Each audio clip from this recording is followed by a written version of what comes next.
Jean-Louis, coup de théâtre, avant de parler du Japon, nous allons parler du transfert de Lewis Hamilton qui a été annoncé donc chez Mercedes. Alors, Mercedes est morte, vive Mercedes? On peut dire ça, en tout cas, c'est sans doute la meilleure formule que j'ai entendue à ce jour, à savoir que les patrons de Mercedes ont demandé à leur équipe de compétition de Formule 1, donc dirigée par Norbert Haug et Ross Brawn, s'ils voulaient perpétuer l'équipe en 2013, voire en 2014 et un peu plus loin même, il fallait changer de pilote. Et changer de pilote, ça signifiait en réalité intégrer un pilote de pointe, ce pilote de pointe étant Lewis Hamilton. Alors pourquoi Lewis Hamilton? Parce que, on le dit souvent ici, c'est un pilote très incisif et un attaquant. C'est important pour Mercedes. Et puis je crois qu'ils lui ont fait un pont d'or. Donc je crois que Hamilton, lui, il ne fait pas pour l'instant une bonne affaire. Il quitte une équipe qui marche très fort. McLaren, ça a toujours marché. Pour une équipe dont on ne sait pas finalement ce qu'elle va donner. On ne sait même pas si elle va aller au-delà de 2014, puisqu'en 2014, vous savez, il y a les nouveaux moteurs. Et il est probable que s'il n'y a pas de résultat, ils arrêteront. Et donc moi, je suis un peu perplexe dans tout ça.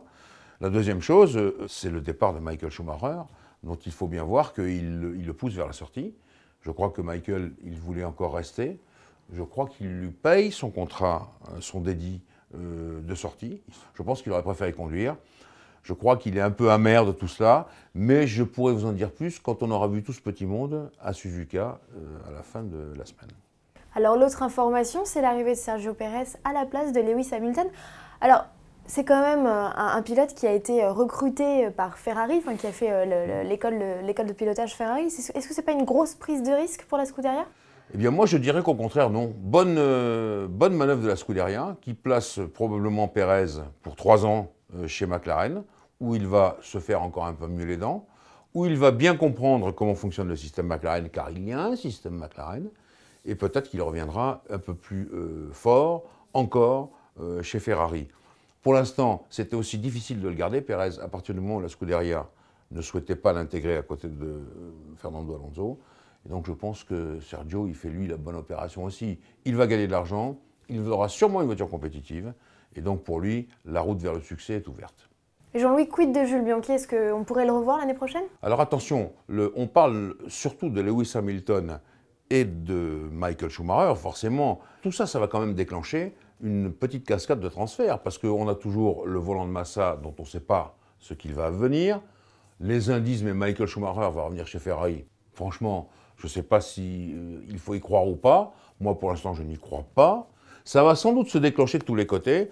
Et donc, pour revenir à Jules Bianchi, je pense que lui, effectivement, Jules, il peut avoir quelque chose, une opportunité, par exemple, chez Force India Mercedes. C'est intéressant pour lui. On verra. Peut-être que Michael ira chez Ferrari, ça c'est la grosse question, mais on en saura là aussi un peu plus après Suzuka et sans doute après la Corée.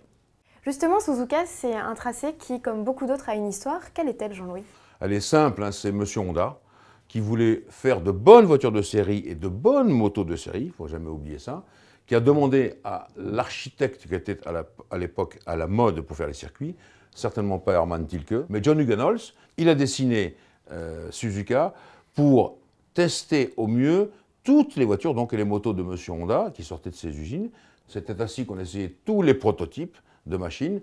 Et c'est pour ça que le circuit est si complexe, si difficile, parce qu'il met moto et auto dans des situations très compliquées. Mais M. Honda ne savait certainement pas qu'un jour il y aurait des Formule 1, sauf peut-être les siennes, qui ont commencé à faire des tests. Et puis un jour, eh bien, il y a eu le Grand Prix du Japon sur ce circuit que moi j'estime le plus beau, le plus difficile, peut-être même le plus dangereux de toute la saison.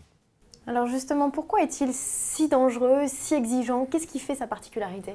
Eh bien déjà, la piste est quand même un petit peu ancienne et étroite. Il faut un engagement permanent. Il n'y a pas vraiment de souffle pour se reposer, sauf devant les stands. Mais c'est en descente et vous êtes guetté par un terrible virage, ici, auquel il faut faire attention. Là-dessus, sur ce plan-là, les changements de cap dans les S, il faut un engagement terrible qui vous met la nuque, le dos, les bras à mal. Toutes les sorties de piste difficiles ont lieu là parce qu'on arrive trop vite et ici, il faut vraiment freiner. Après ça, les épingles, grande courbe, re-grande courbe. Et puis là, il y a le 130R, c'est-à-dire que c'est un virage dont le rayon est de 130 degrés. Et là, il faut faire très attention parce que c'est l'un des virages les plus vides de la saison. Le rail est à côté et souvent, il y a eu des très très gros cartons, de très gros accidents ici. Alors Jean-Louis, quels sont les réglages pour profiter au mieux de ce tracé? Alors, Les réglages type Silverstone, donc vous le voyez, circuit très haute vitesse, il faut faire attention avec beaucoup d'appui aérodynamique, mais pas trop quand même, parce qu'il faut bombarder dans toujours ces lignes droites. Deuxièmement, il faut quand même avoir de l'aileron avant et surtout une suspension avant qui répond très bien parce que c'est le circuit le plus exigeant en matière de réactivité de changement de cap, notamment pour les S. Il faut faire extrêmement attention, il faut une voiture très précise. Donc la direction doit être dure et la suspension très dure à l'avant, un peu plus souple à l'arrière parce qu'il y a quand même des remises en vitesse importantes. C'est dur aussi pour les moteurs, c'est aussi dur pour les pneus. Et donc c'est pour ça que c'est un circuit extrêmement compliqué. Dans tous les domaines, il faut quelque chose de vraiment poussé à l'extrême à Suzuka. Et je pense que seules les grandes voitures sortent indemnes de ce circuit et les grands pilotes aussi. Jean-Louis, pour finir, en 2011, Sébastien Vettel remportait son titre à Suzuka. Cette année, le titre n'est pas encore joué. Si on fait abstraction de tout ennui mécanique, au regard des circuits qu'il reste, qui est le mieux armé pour décrocher ce titre? Vous parlez de Vettel, je pense à lui, parce que s'il n'y a pas de problème technique, la machine la plus complète, ça reste malgré tout la Red Bull Renault. Je suis obligé de parler de Kimi Räikkönen et de sa Lotus Renault qui n'a pas encore gagné un Grand Prix et qui doit vraiment pouvoir faire cet effort. Les McLaren sont toujours présentes, mais on sait que Lewis Hamilton a pris un coup au moral à Singapour. Est-ce qu'il va tenter de rétablir la situation ou bien est-il déjà parti chez Mercedes, dans l'esprit? Il ne faut pas non plus négliger Fernando Alonso, comme vous le savez. Il faudrait tout de même qu'il emporte une victoire parce que l'écart faiblit. Et je le répète, plus on va vers la fin du championnat, plus la tension est difficile, plus les fautes sont nombreuses. Donc il faudrait quand même que sur ce circuit-là, la Ferrari se mette à marcher pour de bon.